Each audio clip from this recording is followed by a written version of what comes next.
Hello and welcome. My name is Mary Diana Cummins, and I'm working on the book Fuel by H.G. Tudor. Today, we're working on the third chapter, which is What Do We Want? And of course, as we know, they want your emotional energy. The high-functioning narcissist is not to be trusted.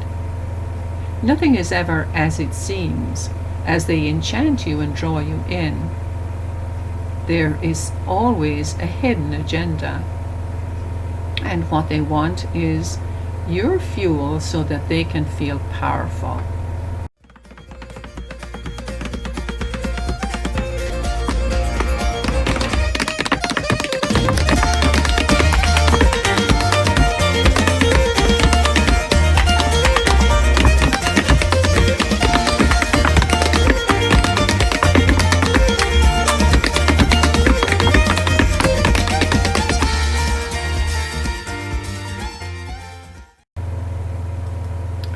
We have Tudor, a high-functioning narcissist, saying on the first page of the introduction to his book Fuel, quote unquote, "We are not the same as you."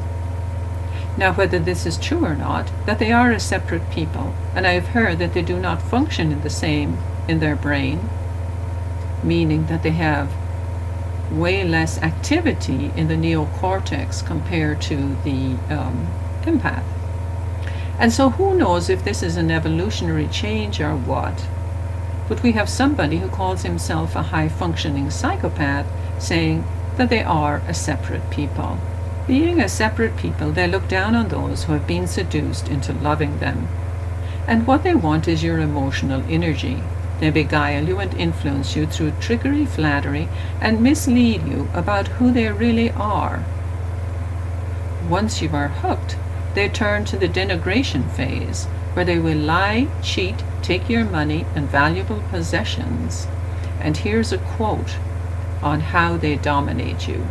Quote, "By isolating you, by scaring you, by having you run around for us, jump for us, and pander to us, by comparing you to others, by making you anxious, and by making you walk on eggshells."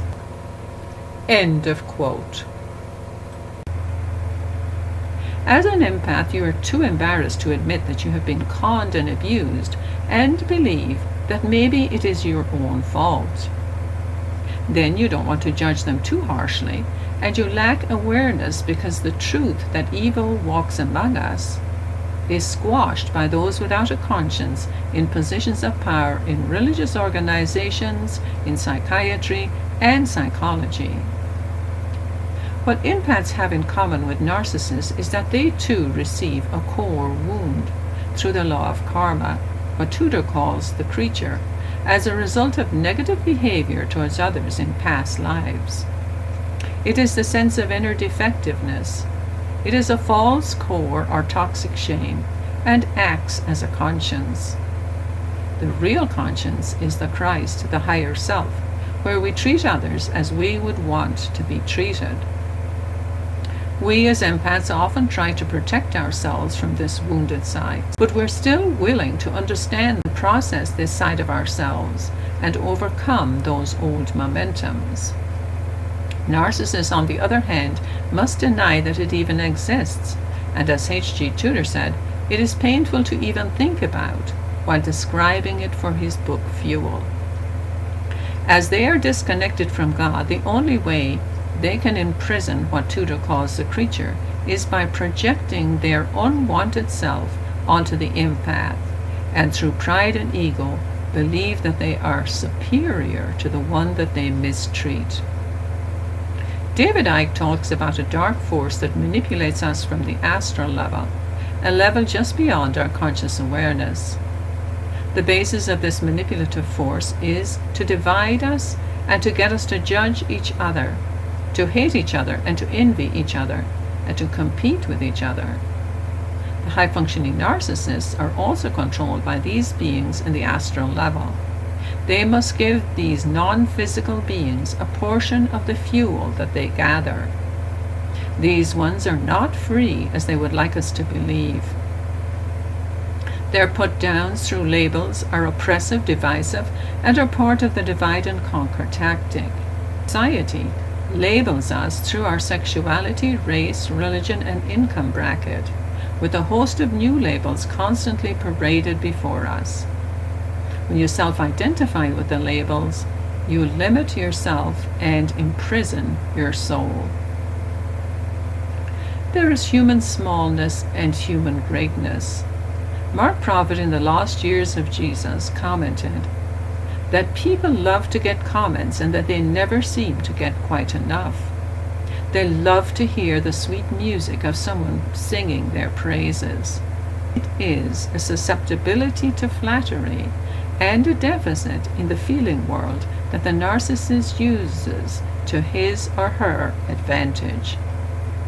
The narcissist is a liar, and when they are berating you and humiliating you, they are mostly lying. There may be a kernel of truth to some of it, but their wild rants are meant to get you to feel inferior to them. It works partly because they use techniques to get you addicted to them during the love bombing phase. The enchantment lingers like a psychic hook, and you can feel that pull. In my early 20s, I remember a flatmate who was engaged to be married, and I said to her that she really shouldn't marry this man. And she said to me, I know.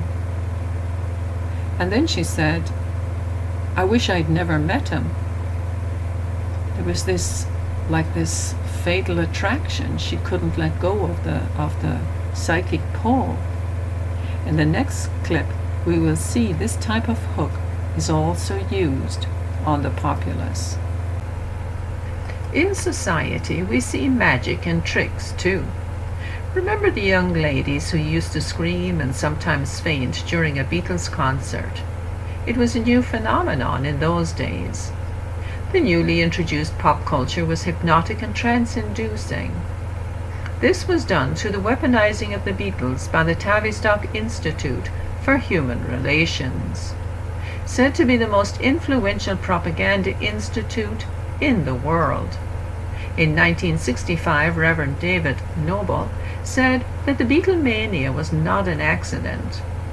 Communist agents, through psychological tactics like Ivan Pavlov's conditioned reflex experiments, were using the Beatles to brainwash Western teenagers. He connected pop culture to communism, as well as hypnosis and youth rebellion. The Beatles were the biggest band in the 60s. Their songs were written by communist handlers. Their music included subliminal messages to destabilize Christian values and a discordant beat that could change your brainwaves.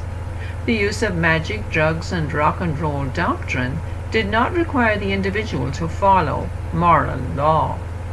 Anarchy, nihilism, and situational ethics, that is, waterboarding is okay if it is not used on anti-American terrorists, or stating someone's obvious gender without asking them first is not okay, were all promoted. So this then brings me to the conclusion. In a relationship with a narcissist, the empath often presumes that the narcissist sees the world in a similar way to themselves. But the difference is that these ones get energy out of hurting you. The narcissist sees through the lens of control. It is a simple lens. You are either giving them control or you are threatening their control. It is very black and white, and you are not allowed to threaten their control, as you have no rights in the relationship. We see corporations work in like manner. The British East India Company used the profitable drug trade as a great way to make money out of human misery. This company in particular ensured that the so-called coolies doing the tedious work would be encouraged to take a little opium, thus creating a cycle of addiction and debt among the coolies. It is a crime against the soul of those doing difficult manual labor, who would otherwise work off a lot of karma through their efforts. Instead, they were completely drained of their light and purpose for that incarnation, and then became a burden on society. it is pure evil. It is telling that Tudor has said in an interview that he only tells about 15% of what he does. He said that people would not be able to handle it. I will close with a quote that shows how painful a relationship with a narcissist can be, and the need to protect yourself and gain understanding of how you were seduced through being emotionally needy and dependent. How you wanted approval and the sweet music of being praised and valued for who you were, no matter the cost. In the quieter moments, you know that your soul yearns to be free. So here is that quote. It is from Jackson Mackenzie's book, Psychopath Free. Quote, all around us every single day, human beings devoid of empathy are wreaking havoc and destroying lives in the coldest, most heartless ways imaginable. In constant pursuit of money, sex, influence, or simple entertainment, psychopaths will do whatever it takes to gain power over others. They hide behind a veil of normalcy, arranging their friends and partners like pawns in a chess game. Like pawns in a game of chess, using false praise and flattery to get what they want. They can lure any unsuspecting target into a relationship. Once they hook their prey, their charming promises spin into mind games and psychological torture.